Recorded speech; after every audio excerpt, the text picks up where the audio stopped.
toutes et à tous, la Polynésie, deuxième jour de compétition dans ces 16e Jeux du Pacifique et 2 chances de médaille. On va à Tauati, V12 hommes, V12 femmes et le bilan, c'est passé pour les femmes, mais ça a cassé pour les hommes. On regarde tout de suite le résumé.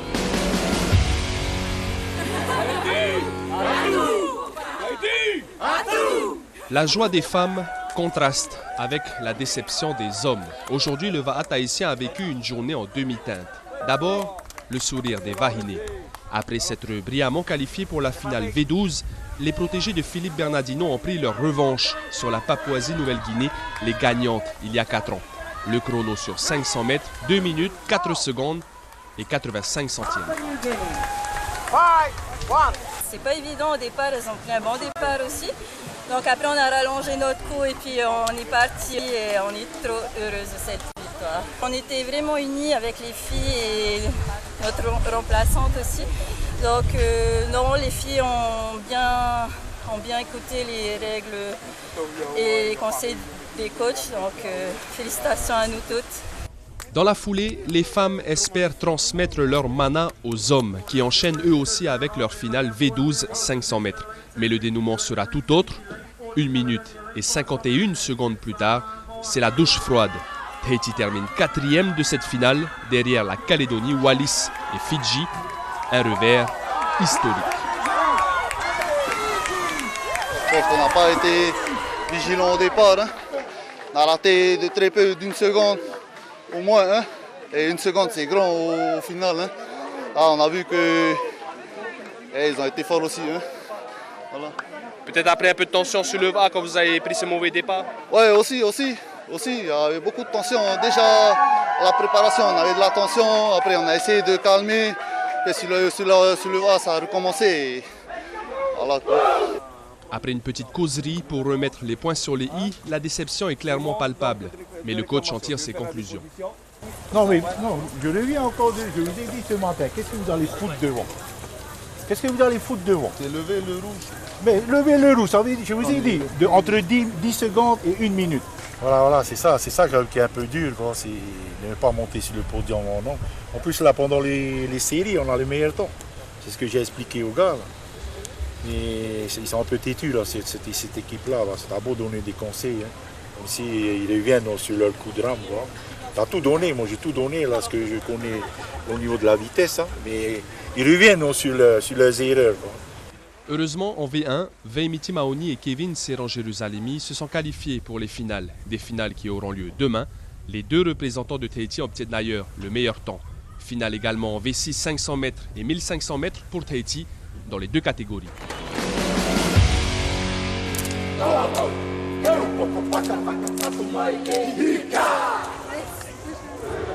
Ils sont fiers, nos Tahitiens. Après 7 ans d'absence, Tahiti est de retour. C'est la 3e fois que le Fénois est représenté dans cette discipline. Rémi Rossi s'engage en premier. Face à lui, un jeune Fidjien de 20 ans. Sur le terrain, les smashs s'enchaînent. Le volant de 5 grammes s'envole facilement de part et d'autre. Le Tahitien veut maîtriser son jeu coûte que coûte. Rémi Rossi réussit à écraser son adversaire d'une facilité incroyable. Les conditions sont vraiment pas faciles ici, là, il y a du vent, ça glisse un peu le terrain et tout. Et du coup, faut vraiment être point par point, pas rien lâcher. Et puis du coup, c'est ce que j'ai fait. Et je gagne largement, donc ça fait plaisir. Place au duo homme, certainement le plus beau match de la matinée. Il aura fallu 3 sets pour déclarer un vainqueur. Les Fidjiens, bien dans leur basket, prennent de l'avance. Ils remportent le premier set 21-17. Mais les Tahitiens ne baissent pas les armes. Cette victoire, ils la veulent et la décrochent après un match acharné. On joue la médaille, enfin une médaille contre les Fidjiens et la Nouvelle-Calédonie. C'est nos 2 adversaires directs entre guillemets. Parce que les autres nations sont un peu en dessous, mais voilà. Donc c'est vraiment notre objectif, c'est Fidji et Calédonie. Chez les femmes, petite déception, Ingrid Ateni et Esther Tau sont face à Karine Whiteside-Gibson et Andra Whiteside. 2 sœurs, un détail qui fait la différence. Ces dernières jouent en parfaite symbiose, elles se comprennent d'un simple regard, contrairement à l'équipe locale. Résultat, les Fidjiennes remportent le match.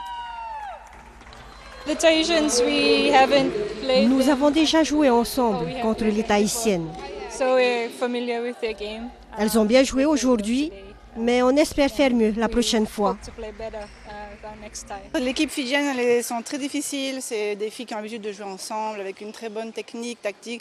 Et honnêtement, je ne pensais pas qu'on allait faire autant de points. On s'est pas mal débrouillé parce qu'elles placent tout bien et c'est difficile de nous mettre en difficulté. On n'a pas réussi à reprendre l'attaque, c'est ça qui nous a mis en difficulté. Je pense qu'on a un peu subi leur jeu plutôt que mener le jeu nous-mêmes. Grâce aux hommes, Tahiti est en tête de classement, mais rien n'est gagné. Tout dépendra du match très redouté contre la Nouvelle-Calédonie demain.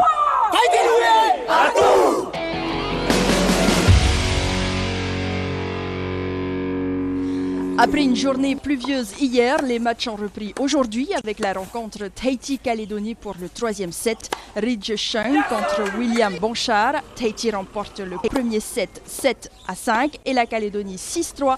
Tahiti mène donc le pool avec un point d'avance. On écoute Ridge Sheng de la sélection tahitienne de tennis. Je pense que j'ai su revenir à chaque point où il fallait, parce qu'il me break d'entrée au premier jeu là. Et j'ai su serrer le jeu et aller de l'avant et je me suis dit c'est pas fini tant que tu sais pas la main de ton adversaire et c'est ce qui m'a poussé à aller de l'avant. En basketball, les Tahitiens faisaient leur début face à Fidji, les finalistes de la dernière édition des Jeux du Pacifique. Après un très mauvais premier quart-temps, les joueurs de Black Bonnet se ressaisissent dans les 2e et 3e quarts. Une défense plus solide leur permet même de prendre l'avantage. Mais dans le 4e et dernier quart-temps, Tahiti retombe dans ses travers, totalement dominé au rebond. Il s'incline sur le score de 80-66. En football, les Tahitiens ont manqué leur entrée en matière dans ces 6e Jeux du Pacifique. Pour leur première rencontre, Tahiti avait pourtant les moyens de contester l'équipe de Fidji, mais c'est bel et bien l'adversaire qui ouvre le score 1-0 à la pause.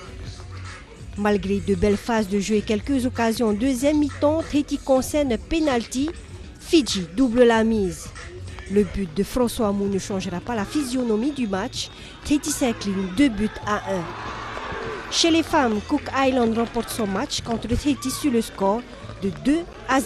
Les Jeux du Pacifique existent aujourd'hui grâce à une organisation très bien ficelée. Des hommes et des femmes ont accepté de porter cette lourde tâche qu'est l'organisation. Parmi ces derniers, il y a ceux qui travaillent, bien sûr, mais il y a surtout des volontaires, des personnes qui ont accepté d'être là à chaque point d'entrée de chaque salle où se déroulent les compétitions. Il y en a dans les parkings, un petit peu partout sur chaque site. Alors ce soir, nous avons décidé de faire un petit focus sur ces petites mains.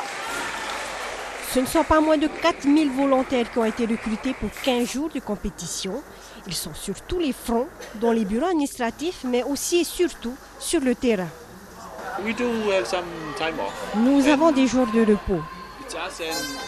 Nous travaillons toute la journée et c'est un autre groupe qui prend la suite pour les matchs qui se passent la nuit.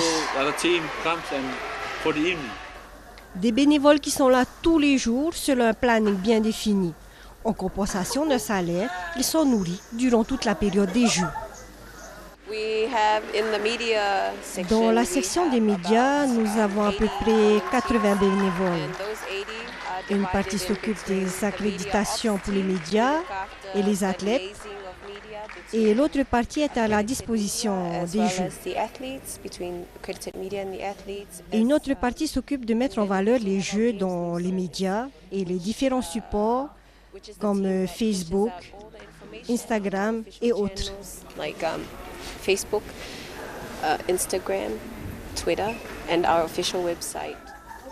Gérer ce beau monde demande une organisation assez particulière. C'est le travail de Jack Smith. Il est chargé de coordonner toutes les opérations. Ce n'est pas évident de gérer tout ce monde. Chacun a sa façon de faire et de voir les choses. Il faut faire avec. On a constitué une équipe pour manager tout ce monde. L'essentiel, c'est que tout soit géré comme il faut. Durant toute la période des festivités, 6 volontaires seront sur le pied de guerre. Tous ont un unique objectif, des jeux, sont des bons. Voilà, je dirais même heureusement qu'ils sont là, Marouki. Heureusement, et puis depuis le début de ces Jeux, c'est une véritable réussite. Maruru les bénévoles et puis Maruru les athlètes. Petite moisson aujourd'hui de Tahiti, on verra demain si ça va mieux. Oh, ça devrait aller, Marouki, je suis certaine. On fait confiance à notre équipe tahitienne. Merci de nous avoir suivis ce soir. On se retrouve demain. Ciao, bye!